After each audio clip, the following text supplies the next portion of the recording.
সাতক্ষীরা থেকে রওনা দিলাম মিষ্টি একটা ভোরে। আজকে যাচ্ছি যশোরে। সবাই কেমন আছেন? আশা করি সবাই অনেক অনেক বেশি ভালো আছেন। আজকে একটু সকাল সকাল ঘুম থেকে উঠে পড়ছিলাম আনুমানিক 5টার দিকে, কারণ আমরা গদখালি যেয়ে সর্বপ্রথম ফুলের বাজারটাই দেখব। ব্রিটিশ ভারতের অবিভক্ত বাংলার প্রথম জেলা এই যশোর। বাংলাদেশে স্বাধীনতা যুদ্ধের প্রথম স্বাধীন আবার গৌরব বুকে নিয়ে দাঁড়িয়ে আছে এই যশোর জেলা। যশোর নামকরণ নিয়ে কিছুটা মতভেদ রয়েছে। এককালে যশোরের সর্বত্র নদী-নালা পরিপূর্ণ ছিল। নদী বা খালের উপর সাঁকো বানানো হতো। পীর খানজাহান আলী বাঁশের সাঁকো নির্মাণ করে ভৈরব নদী পেরিয়ে মুরলিতে আসেন বলে জানা যায়। তো এখন আছি লস্কর ফিউলিং স্টেশনে। গতকালকে ফুয়েলটা নেওয়ার দরকার ছিল, কিন্তু নিতে পারিনি। এজন্য আজকে যাওয়ার সময় এখান থেকে নিয়ে যাচ্ছি। এটা হচ্ছে ছয়ঘরিয়ার আগেই এই পাম্পটি অবস্থিত। আমরা এখন অবস্থান করছি নাভারণ মোড়। বাম দিকে আছে বেনাপোল স্থলবন্দর এবং ডান দিকে যশোর জেলা। যশোর জেলার অবস্থান উত্তরে ঝিনাইদহ জেলা ও মাগুরা জেলা, দক্ষিণে সাতক্ষীরা ও খুলনা, পূর্বে নড়াইল ও খুলনা জেলা, পশ্চিমে ভারতের পশ্চিমবঙ্গ। তো আমাদের গতি নিয়ে আমরা এগিয়ে যাচ্ছি আস্তে আস্তে গদখালির উদ্দেশ্যে।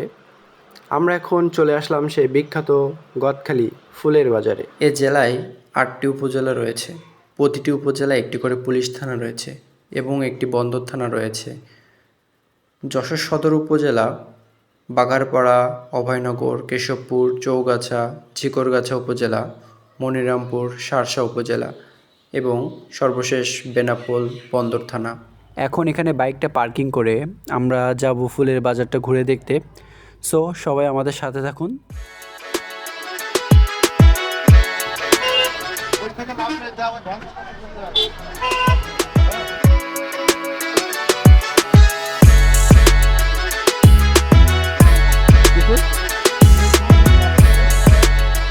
এটা কি ফুল ভাইয়া?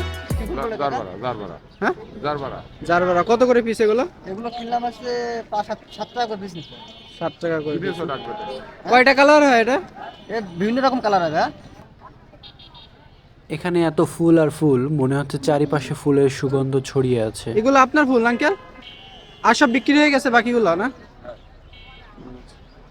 কতগুলো ফুল নিয়ে আসছিলেন আজকে? 10,000। আর আছে কতগুলা? আর আছে 200। কয়টার দিকে আসছিলেন সকালে? ওই রাত 4টায়। রাত 4টায় আসেন?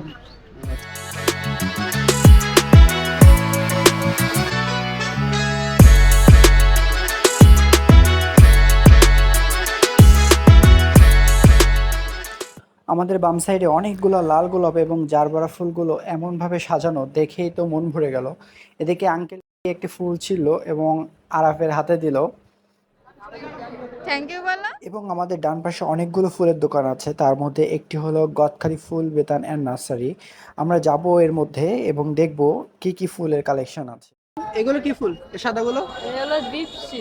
হ্যাঁ, জিপসি। জিপসি। আচ্ছা। দেশের বিভিন্ন স্থানের মানুষ এখান থেকে ফুল নিয়ে যায় এবং এখানে এত বড় একটি আড়ত আর এত বেশি ফুল, এখানে দেখতে অনেক বেশি ভালো লাগতেছে এবং ফুলগুলো এখানে সাজাচ্ছে ভাইয়ারা। অবস্থা ভাইয়া, কেমন আছেন? আলহামদুলিল্লাহ ভালো আছি। কি ফুল আপনারা আড়তেই না? জি। এখানে একটি পিকআপের মধ্যে অনেকগুলো ফুল লোড করা হচ্ছে। আমরা দেখতে পাচ্ছি এখানে প্রায় সবগুলো রজনীগন্ধা স্টিক এবং একটি ভিন্ন কালারও দেখতে পাচ্ছি। পাশাপাশি গোলাপ, জিপসি এবং জারবারাও আছে। ফুলগুলো ঢাকার উদ্দেশ্যে এখনই রওনা হবে।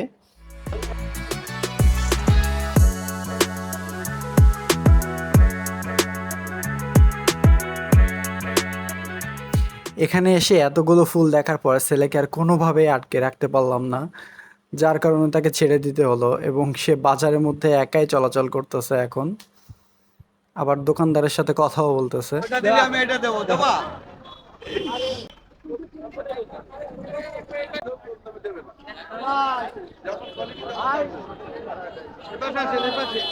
হ্যাঁ বেচতে।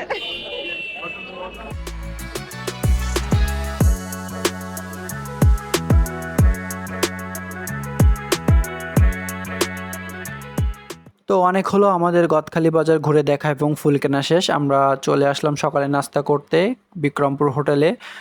আমরা নাস্তা শেষে এখানকার যে পার্কগুলো আছে সেগুলো দেখতে যাব। এই হোটেলের খাবারের মানটা এত বেশি বাজে ছিল যে আমরা না খেতে পেরে রেখে চলে আসছি। তো এখন আমরা যাচ্ছি গদখালিতে যে সুন্দর সুন্দর পার্কগুলো আছে সেগুলো দেখতে। তো সবাই আমাদের সাথে থাকুন এবং আমাদের গদখালি ব্লগের পরবর্তী অংশ দেখার জন্য সবাইকে আমন্ত্রণ জানাচ্ছি।